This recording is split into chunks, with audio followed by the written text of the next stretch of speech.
Oi pessoal, bem-vindo ao canal. Caso você não seja inscrito ainda, se inscreva. Não esqueça de deixar seu comentário no final do vídeo, curtir o vídeo.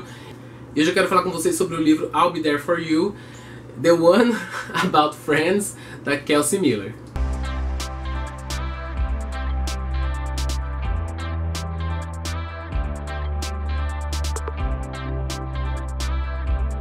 Seguinte, eu tava rodando o Instagram e eu sigo a Indira.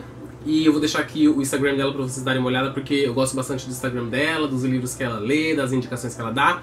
E ela postou no Stories que ela tava lendo esse livro, que eu vou deixar a capinha aqui do lado, que eu li ele no Kindle. E esse I'll Be There For You é um livro sobre a série Friends. E inclusive, né, eu acho que quase todo mundo ama Friends, todo mundo que começa a assistir gosta. São poucas as pessoas que não gostam, que na minha opinião, né, enfim, não vou nem comentar.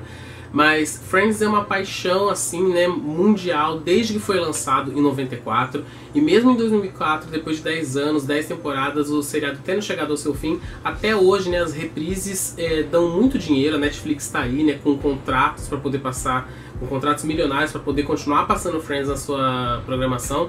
E a autora vai fazer um panorama aí do porquê essa série agrada tanta gente, e ela vai tentar analisar esses pontos positivos e negativos que a série apresentou durante esses 10 anos de gravação, né, que foi ao ar, e depois de suas reprises. Então ela começa falando sobre os criadores de Friends, que é a Martha Kauffman e o David Crane. Ela vai contar como os dois se conheceram, como os dois começaram a trabalhar juntos, quais foram os primeiros trabalhos deles, até eles saírem dos teatros e musicais, irem para a TV, e até o momento onde eles realmente criaram a ideia, o conceito da série Friends.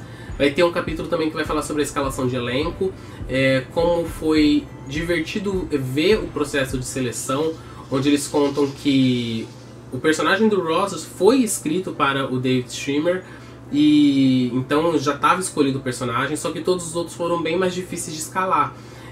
Ela fala que mais de 1000 atrizes foram vistas para o papel da Phoebe, e ninguém conseguia, né, chegar ao que eles estavam procurando e desejando, até que a Lisa Kudrow apareceu. É engraçado entender nesses processos de casting. Ela conta que a Jennifer Aniston foi chamada para fazer o papel da Mônica, e a Courtney Cox foi chamada para fazer o papel da Rachel, e quando elas leram, né, o briefing ali dos personagens, elas perceberam que elas queriam interpretar a outra personagem.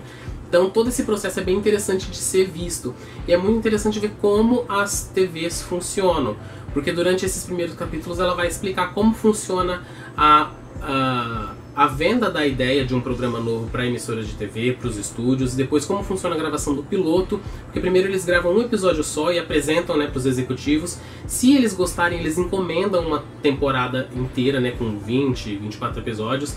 Então é muito interessante ver todo esse processo, que é um processo extremamente trabalhoso, estressante e longo. Depois, quando a série realmente estreia em 1994, ela vai começar a falar sobre o processo de gravação e como um dos trunfos do seriado é a grande união que o elenco, né, principal de 6 atores possui.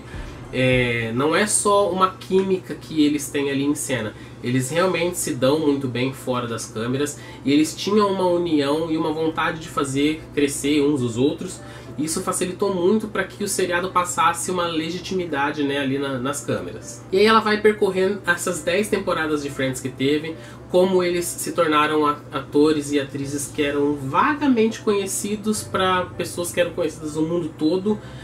Os problemas durante as renovações de contrato, onde o estúdio não queria pagar o que os atores estavam recebendo. E isso na época se tornou de conhecimento de toda a audiência, que era uma época onde não tinha internet, né? A internet estava engatinhando ainda, mas mesmo assim a imprensa televisiva e impressa cobria massivamente esses acordos de contratos. E assim, era um absurdo, né, na época, um ator pedir $1 milhão por episódio. Só que eles não estavam levando em conta que os estúdios, o canal, ganhavam centenas de vezes mais do que isso. Então durante esses episódios do meio aí, que vai tratar das temporadas, vai falar sobre como eles atingiram a celebridade, como eles se tornaram extremamente ricos, quais foram os prós e contras desse processo, como durante esses 10 anos a série precisou se reinventar, porque ela teve um estouro na primeira temporada que se estabeleceu na segunda, só que depois na terceira eles tinham que recativar o público, digamos assim. Como o atentado de 11 de setembro acabou interferindo muito no modo como a TV toda estava funcionando, principalmente a série Friends. E claro, né, que também vai tocar naquele ponto onde que todo mundo enche o saco dos atores até hoje, que é se um dia haverá, né, um episódio de reunion ou um filme com todos eles velhos e tal. Eu particularmente não quero que isso aconteça porque Friends funciona bem como um recorte de um determinado momento da sua vida, que é a saída, né, da adolescência e a entrada na vida adulta e todas as dificuldades que isso traz. Eu acho que ver, né, os Friends agora, sei lá, num retiro para idosos não seria tão interessante. Talvez até seria, mas eu acho que acabaria um pouco com a mágica que a gente viu lá durante aquelas 10 temporadas. Esse livro foi escrito em 2018, então ele é muito atual. E é claro que ele vai citar, né, alguns pontos negativos da série Friends. Durante todas as temporadas, Friends foi muito criticado na mídia e hoje mais do que nunca, né, porque a gente teve aí, né, um despertar de questões sociais. Então Friends sempre foi criticado por uma pobre representatividade da população negra. É incrível que durante todos esses 10 anos, quase nenhum personagem negro apareceu. A única personagem recorrente era a Charlie, que aparece lá no final da série, que teve mais alguns episódios, que era a namorada do Ross.